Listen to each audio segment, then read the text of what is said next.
introduction and thank all of you very much for being, what a fantastic run. I can squeeze any more people in here. Thank you so much for being here. Some people told me that Louisiana was a conservative state. Guess what? Which leads me to why I am here in Louisiana. And I'll tell you why. Let me begin by just telling you that I think my colleagues in the Democratic Party have made a very, very serious mistake. And that is they have kind of written off half of America, including Louisiana. The time is now for us to fight in 50 states in the country. People have no work, when kids have no food, when folks have no health insurance, that's where we should be. I want to begin by telling you something that no other presidential candidate will tell you. And that is that no president, not the best intentioned person in the world, will be able to address the enormous crises facing our country by himself or herself. What we need in this country is a political revolution. What that revolution is about is the American people from Louisiana to Vermont, from the north to the south, say loudly and clearly that this great country of ours, our government, belongs to all of us, not just a handful of billionaires. And the truth is that our opponents literally have unendless supplies of money, billions and billions of dollars to put into the political process to elect candidates who represent the rich and the powerful. That's what they have. But we have something that they don't have, and that is we have the people. And when people stand united, which is the history of change in America, when people stand together and say, enough is enough, we won't accept racism, we won't accept homophobia, we won't accept sexism, we won't accept anti-immigration hysteria. When we stand together, there is nothing that we cannot accomplish. Politics in a democratic society really is not a complicated process. What it is supposed to mean is that as a democratic nation, we take a hard look at the problems facing our people. We debate them, we accept different points of view, and then we go forward in attempting to resolve them. That's it. Unfortunately, what happens today, primarily I think because of the media, politics is looked at as if it were a baseball game. How much money do you raise? How you doing in the polls? Or a soap opera, things about people's personal life. And we get deflected from the real issues. This campaign is not about Bernie Sanders. It's not about Hillary Clinton. It's not about Jeb Bush. It is about you. It's about our kids. And Jane and I have 4 great kids and 7 beautiful grandchildren. It is about our parents. It is about our environment. It is about our place in the world. Don't let them hang you up on this issue or that issue. That's not what's important. What's important is what are the issues that impact the 300 million plus of us, and how do we go forward? Those are the issues. As you may know, our campaign so far is surprising a lot of people. A lot of them. And the media pundits are worried and they're wondering, how does it happen? Why are 4,000 or 5,000 people out here in Louisiana? They're not supposed to be here. 5,000 people out a week ago in Arizona and Phoenix. The answer, I think, is that people are catching on, that there is something fundamentally wrong with the way we do economics and politics and people want to go beyond establishment ideas they want new ideas, and they want to make fundamental changes in the way we do business in this country. People understand that since 1985, there has been a huge redistribution of wealth in America. You know, my Republican colleagues get very nervous. They start shaking when you talk about redistribution of wealth. Because all the rich guys are worried that we're going to take their money. But the fact of the matter is, in the last 30 years, there has been a huge transfer of wealth in America. The problem is, it has gone the wrong way. Trillions of dollars have flowed right from the heart of the middle class and working class families right up to the top 1/10 of 1%. And you know what we are going to do together? We're going to reverse that flow. But I am really proud. It's not only the huge turnout that we have here this evening and the other turnouts that we've had. I'm not only proud that we have raised individual contributions from 280,000 Americans. The average contribution was less than $35. Fueled not by the billionaires and the millionaires, but by ordinary people, and I thank all of them. This Wednesday night, in fact, we're going to do something we think is unprecedented. We're going to have over 2,000 organizational meetings in 50 states of this country in a digital way, and I hope that Louisiana participates strongly in that. What I want you to do is to develop a world vision which does not think small. Don't get caught up in the debate that says, well, it's unfortunate the United States of America is a poor country. You know, we can't fund this, we can't fund that. We're going to have to throw people off of health insurance. I want you to think big and to understand this is the wealthiest country in the history of the world. There is nothing we cannot accomplish.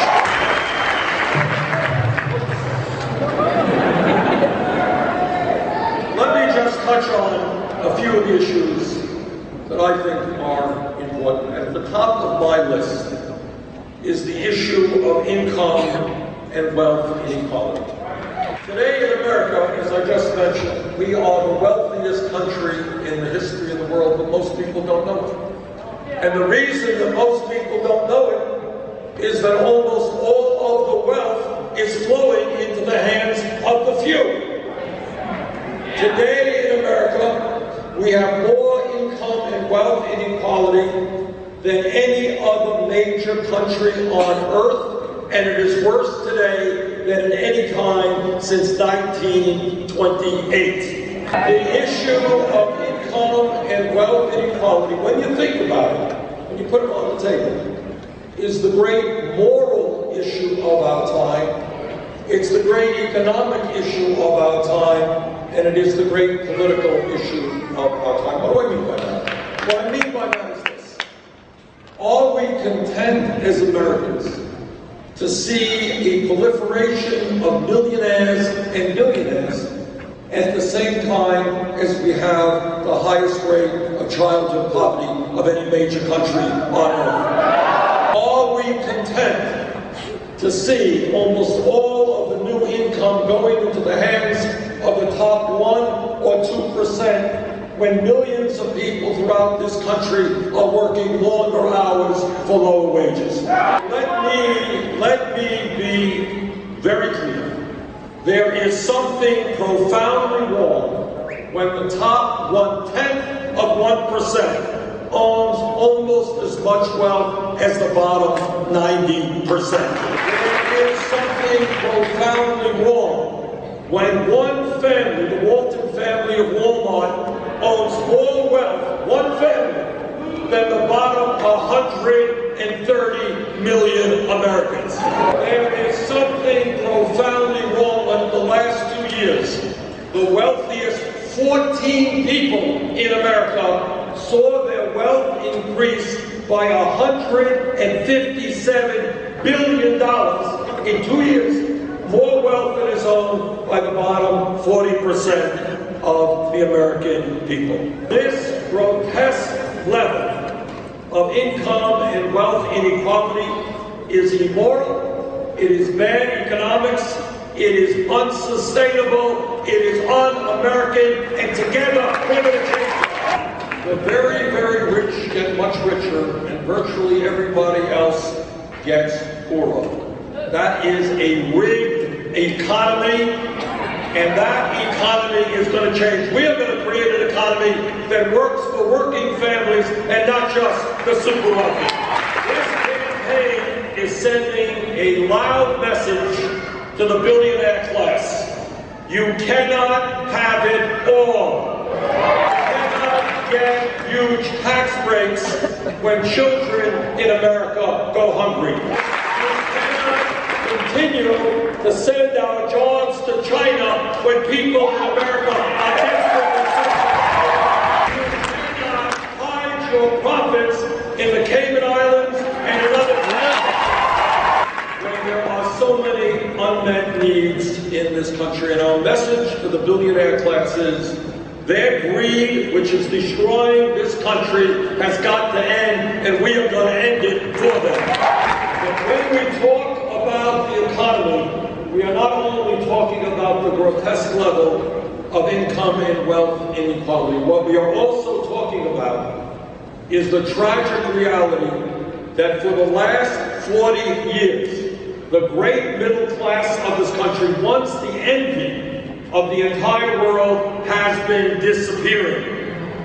Despite exploding technology and increased worker productivity, median family income in this country is almost $5,000 less than it was in 1999. In other words, the middle class of this country is on the move. Problem is, we're moving in the wrong direction. Brothers and sisters, in my state of Vermont, and I know it's true here in Louisiana, it is not uncommon for people to be working not just one job, but 2 jobs, 3 jobs to cobble together some income and some health care. That is not what the American economy should be about. When we talk about the economy, it's important to talk about issues of unemployment. Let me tell you something that you don't hear much about. When you read the papers once a month, you get the official U.S. unemployment rate, which is now about 5.3%. That's the official rate. But what you may not know is the official rate does not include those people by the millions who have given up looking for work, and more importantly, the many millions who are working part-time when they want to work full-time. You add all of that together, real unemployment is well over 10%, not 5.3%. Is an issue that almost nobody talks about. One of the fun things about running for president, there are a few, is that you have the opportunity to raise issues that have just been swept under the rug. And here's one, and it's a real tragic issue. We don't talk about it at all. And that is the crisis of youth unemployment. I'll tell you what I mean by that. What a recent study showed is that for kids who graduated high school, who are between the ages of 17 and 20, if those kids are white, their real unemployment rate is 33%. If they are Hispanic, 36%. If they are African American, the real unemployment rate for those young people is 51%. And if anybody in this room thinks there is not a correlation between the fact that we have more people in jail than any other country on earth, and we got youth unemployment of 30, 40, 50%, if you think there's not a correlation, you'd be wrong. And in my view, it makes a lot more sense to be investing in jobs and education for our kids. We should be investing in jobs and education, not more jails or incarceration. I want this country to have the distinction not of having more people in jail than any other country, but of having the best educated workforce of it. And when we talk about the economy, it's not just income and wealth inequality, and it's not just outrageously high rates of youth unemployment. It also is the fact that in Louisiana, in Vermont, all over America, millions and millions of people are working at totally inadequate wages. I remember talking last year to some young people in Detroit, Michigan, trying to make it on $7.25 an hour. They couldn't even get full-time work at a fast food restaurant, working at one place, working at two places, taking a bus to the third place. And that goes on all over America. So let's be clear. The federal minimum wage of $7.25 an hour is a starvation wage. We need a minimum wage, which is a living wage, which is $15 an hour. It is not a radical idea to say that if somebody works 40 hours a week, that person should not be living in poverty. A couple months ago, I was in Iowa. I was talking to people at a farmer's market. A guy was telling me that at the end of the farmer's market, they take the produce that was not sold and they donate it to an emergency food shelter. And I asked him, I said, well, how many people who go to the emergency food shelter actually are working, you know? And he said 90% of the people who go to the food shelter. All over this country. You have people who are working 40 or 50 hours a week. They're not earning enough money to feed their families. That has got to change. Speaking to my brothers here, you got to stand with us on this issue. Women today make 78 cents compared to what men make. We must fight for pay equity for women workers. Earn nothing more than the same level of pay as men. We're going to take a huge chunk out of poverty. We'll allow families to live in dignity. Pay equity. All over this country, my Republican colleagues talk about family values. Have you ever talked about family values? They just love families. But all of you know what they mean when they talk about family values. This is what they mean. They say that the women of America cannot control their own bodies. I disagree. They say that the women of America are not smart enough to be able to buy the contraceptives they need. I disagree. Is that our gay brothers and sisters should not have the right to get married or enjoy the rights of other Americans. I disagree. Progress in recent years in breaking down discrimination barriers, and we're going to continue to make progress. There's somebody, as I mentioned, who has 4 kids, 7 grandchildren, and has been married for 27 years. I believe in family values. They're just a little bit different than my Republican colleagues. About what I think are real family values, values based on love and support of family. About what I think are real family values, values based on love and support of family. Let me tell you why that is a family value. Because today, in Louisiana, Vermont, all over America, women are having babies. Good thing. And it's an especially good thing for the babies who are being born. It's a big day for them too. But here's the thing, in a very serious tone. If that mom and that family have sufficient income, mom and dad can stay home with the baby, get to know the baby, get to love the baby. And for those of you who are parents, as I am, you know what an extraordinary part of your life that is. It's unforgettable. If that family has money, mom, dad can stay home for weeks and months.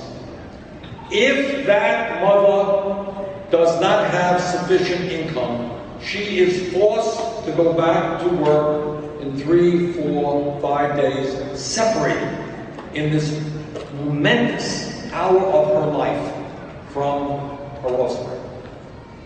That is not a family value.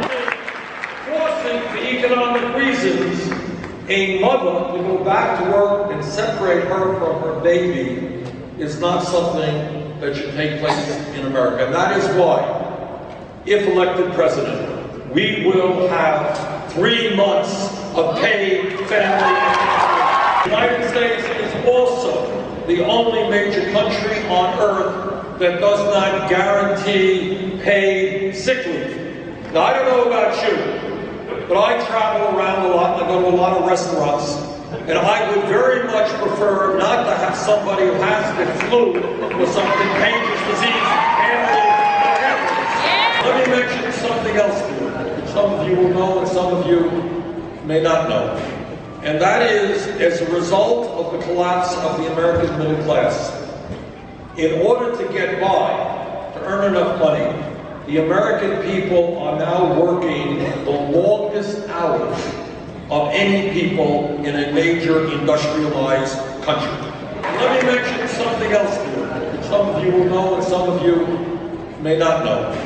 And that is, as a result of the collapse of the American middle class, in order to get by, to earn enough money, the American people are now working the longest hours of any people in a major industrialized country. This is a big issue which we do not talk about. The Japanese are very hardworking. We work 137 hours a year more than the Japanese, 260 hours a year more than the British, and we work a hell of a lot more than the French. But here's the point. It's a very serious point. Some of you remember when we were in high school and we read our high school history books. You remember seeing these big pictures of workers in the early 1900s marching down the street. And they held these huge placards and these banners. And the workers said, in 1915, in 1910, they said, we are not beasts of burden. We do not want to work 60 or 70 hours a week. We want time off for our families. We want education. We want leisure time. That was 100 years ago.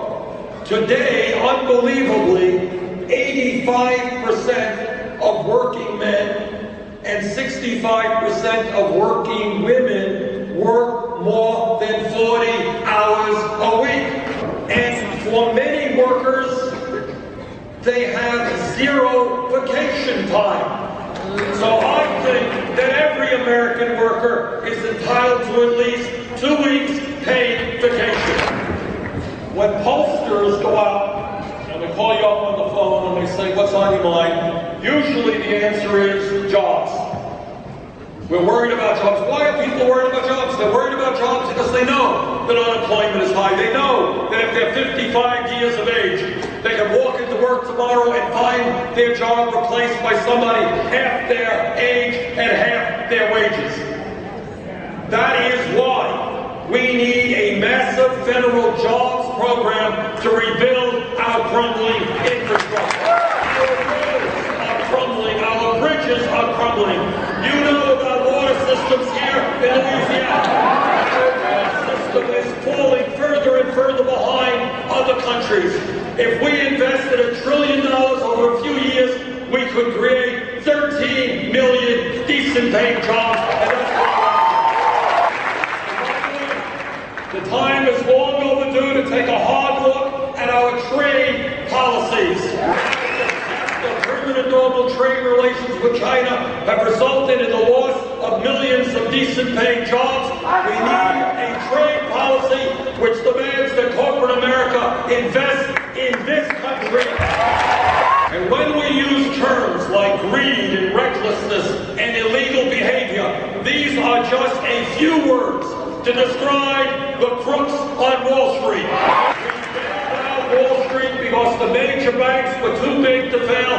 Most of them today are a lot bigger than they were when we bailed them out because they were too big to fail.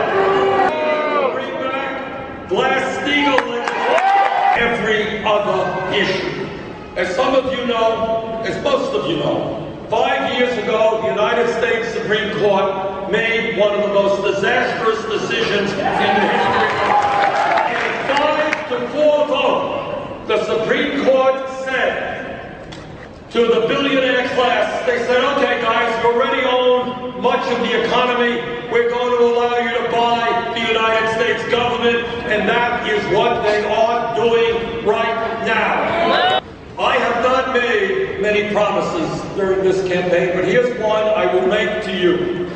And that is, no nominee applying to the United States Supreme Court will go forward unless that man or woman makes it loud and clear that they will vote to overturn Citizens United. Further than overturning Citizens United, I want to see this country have a strong and vibrant democracy. I want to see us have one of the highest voter turnouts in the world. I want people in this room and people who have different points of view. I want them to be able to run for political office without having to beg wealthy people for campaign. I believe we have got to move toward public funding of elections. In this election cycle alone, the Koch brothers, the second wealthiest family, one family is going to spend close to $1 billion electing candidates to make the rich richer and everybody else poorer. The amount of money that this one family is going to be spending in this election cycle is more money than either the Democratic or Republican parties will be spending. When you have one family spending more money than either of the two major parties, brothers and sisters, you're not looking at a democracy, you're looking at an oligarchy. One of the crucial fights of this campaign is to do everything that we can to defeat this oligarchic trend and maintain a strong and vibrant democracy process.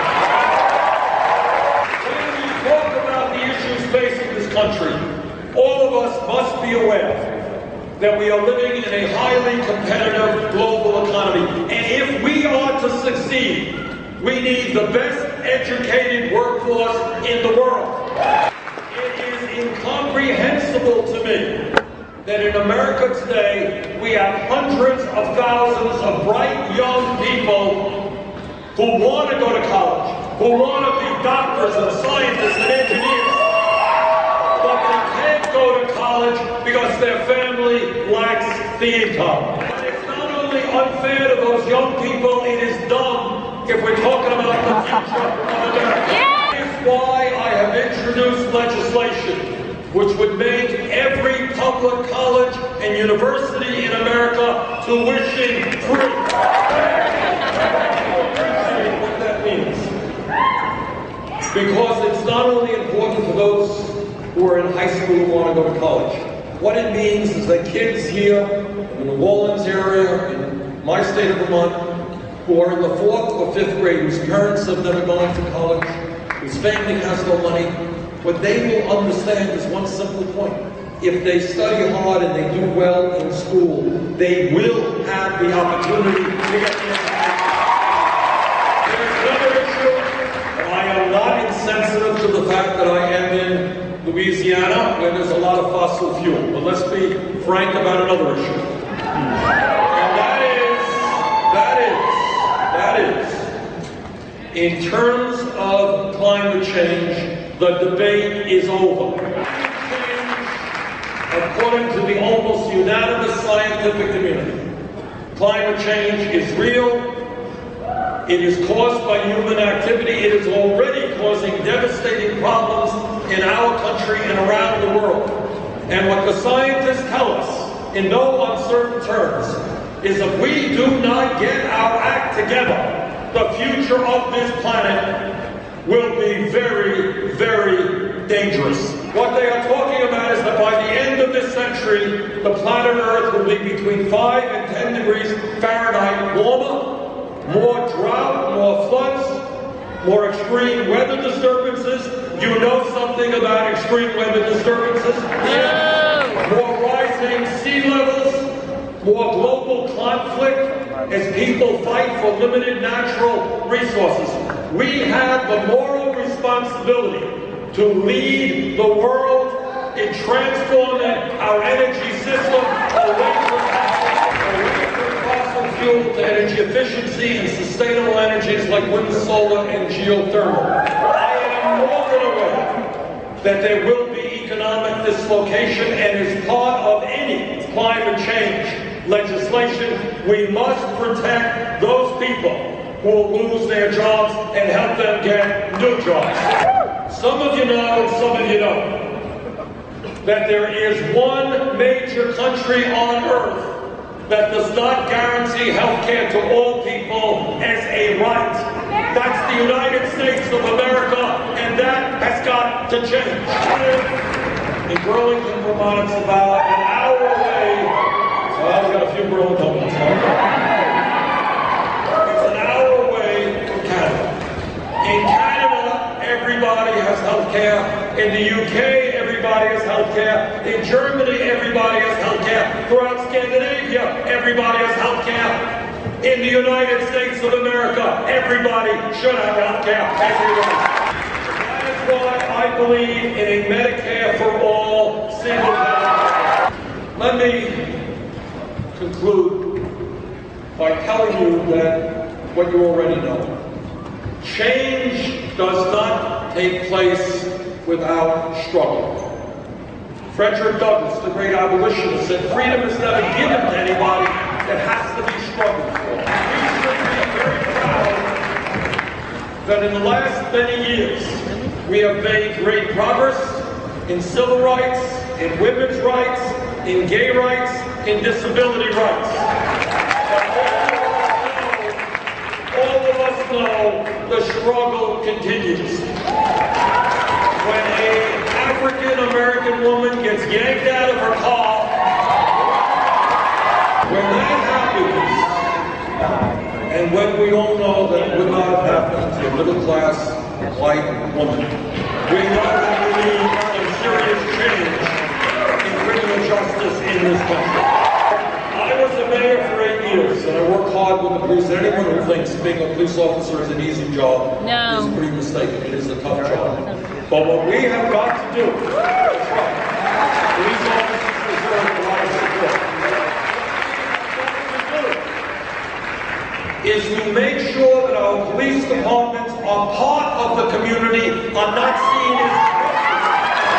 We have also got to work hard to make sure that non-violent offenders are not locked up.